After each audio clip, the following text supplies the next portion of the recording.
بتلج ده؟ حاسس انها في القطب الشمالي، ده ناقص يعيش معاه الدب القطب. ايه ده؟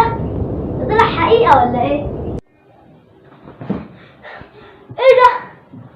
هو ده كان حلم؟ هو يوم ما احلم بتلج، هو انا ناقص؟ يا بقى لو حلمت يا بقى لو واحد عنده كده صحرا كده وجنبيه شمس، ده حتى السحلية مبسوطة.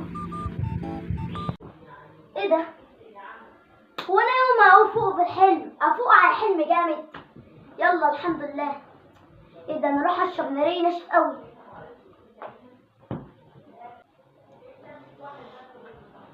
ايه ده؟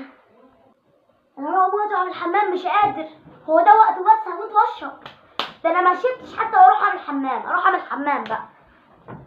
يقول لي لا انا هشرب الاول عشان انا هموت مش قادر. والله عايز اشرب.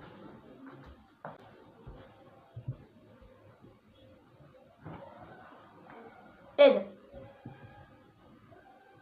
ايه ده؟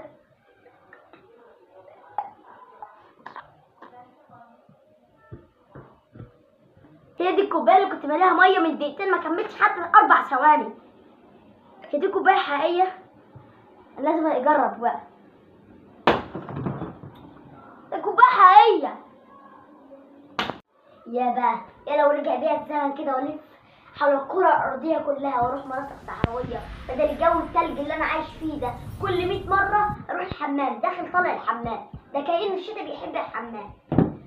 طبعا يا جماعه الفيديو كده خلص، واتمنى الفيديو يعجبكم. ولو عجبكم الفيديو متنسوش تعملوا لايك للفيديو وتشتركوا في القناه وتفعلوا زر الجرس. بس كده، سلام. عشان الفيديو تعبت فيه جدا فاعملوا لايك للفيديو. بس كده، سلام.